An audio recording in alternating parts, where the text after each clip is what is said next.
Assalamualaikum warahmatullahi wabarakatuh.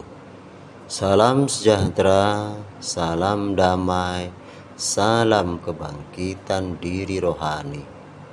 Bertemu kembali dengan saya Mbah Sis di channel Cahaya Hati. Kembali lagi tentang hati diri manusia, tempatnya rohani yang suci dari Sang Maha Rohani, Tuhan yang Maha Esa, Allahu Subhanahu wa Ta'ala. Saudara-saudaraku yang budiman, kita ketahui bersama bahwa Tuhan yang Maha Esa, Allahu Subhanahu wa Ta'ala, di alam yang tak terhingga, dengan kebesaran persifatan kalamnya atau firmannya atau wahyunya, itu diturunkan ke alam yang kedua dan dibawa oleh utusannya. Kalam-kalamnya berupa ilmu, dan ilmu itu adalah ilmu kebesaran Tuhan yang Maha Esa, Allahu Subhanahu wa Ta'ala. Ilmu tersebut datangnya dari Sang Maha Ilmu yang dibawa oleh utusannya di alam yang kedua, yaitu si pembawa ilmu adalah malaikat.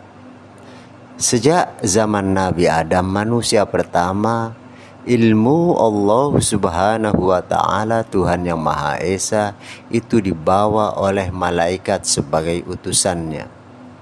Kemudian ilmu itu diterima pula di dunia kepada utusannya pula yang ditunjuk, dipilih dan dikehendaki oleh Allah Subhanahu wa Ta'ala, Tuhan yang Maha Esa. Ilmu tersebut di dunia mewujud menjadi kalam-kalamnya atau wahyu-wahyunya, firman-firmannya yang tertulis di dalam kitab-kitab sucinya. Dari awal hingga di zaman akhir ini, kalam-kalamnya, wahyu-wahyunya serta firmannya itu berada di dalam kitab suci setiap zamannya. Kitab suci di setiap zamannya yang diterima oleh para utusan-utusannya di dunia namanya berbeda-beda. Kemudian yang menerima kitab suci atau wahyu kalam sucinya, firmannya, itu pun berbeda-beda pula manusia yang menerimanya sebagai utusan Tuhan di dunia. Maka perlu kita sadari bersama bahwa kita sebagai manusia, umat para utusan-utusan di dunia, itu harus berpikir dan merenung bahwa kitab suci yang diturunkan oleh Allah Subhanahu wa Ta'ala, Tuhan yang Maha Esa, lewat utusannya para malaikat yang membawanya, dan di dunia diterima oleh utusannya itu, dan umatnya mempelajari ilmu dari kitab-kitab suci itu. Jika kitab-kitab suci itu kita tidak pahami, kita tidak dalami hakikat daripada isi daripada kalimat-kalimat kalam-kalamnya di kitab suci itu, maka kita hanya bisa membaca sebatas akal panca indera yang ada di diri manusia. Sebab kalam, wahyu, firman yang di dunia itu yang mewujud pada kitab suci itu menjadi relatif, sedangkan awalnya adalah mutlak.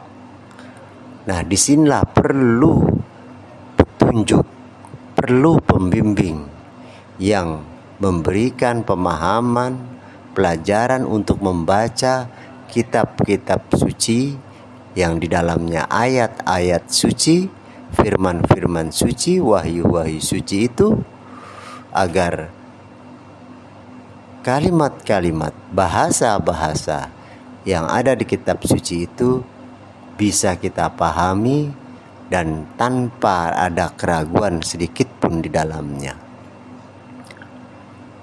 Oleh sebab itu, pemilik daripada kalam-kalamnya adalah Maha Rohani, kalam yang suci, maka manusia di dunia untuk membaca kalam-kalamnya harus pula dengan rohani manusia. Jika dibaca hanya dengan panca indera, jasmani, dan akal manusia itu sendiri, batasannya dunia, itu tidak akan terbaca hakikat, hikmah, makna yang terkandung di dalam kitab suci itu. Hanya sebatas akal gelombang dunia saja, dan hakikinya daripada firman tersebut tidak akan terbaca. Oleh sebab itu, manusia di dunia untuk membaca kitab suci yang dari Maha Rohani harus mencari guru rohani dan ilmu rohani agar kita sebagai umat mampu membaca ayat-ayat di balik daripada kitab suci itu atau mushaf tersebut. Membaca kitab suci harus pula dengan yang suci, sebab asalnya dari Sang Maha Suci. Jika tidak mampu membaca dengan yang suci, maka semuanya tidak akan menjadi pemahaman yang otentik, hakiki, dan tidak mampu membaca hikmah di balik pada kandungan firman-firman atau wahyu-wahyu yang ada di kitab suci itu. Itulah sebabnya saudara-saudaraku di dunia, wajibnya umat manusia dunia yang beragama memahami makna wahyu firman Tuhan yang asalnya dari Maha Rohani, dan di dunia harus dibaca pula dengan rohani manusia. Carilah guru rohani yang mempelajari, mempraktekkan teknik cara membaca dengan rohani. Di dunia ada utusan Tuhan setiap zamannya yang membawa ilmu rohani, dan dia adalah guru rohani. Dan baru kita akan bisa membaca ayat-ayat, wahyu-wahyu, firman-firman dalam kitab suci yang mushaf atau yang nyata, tapi bisa membaca di balik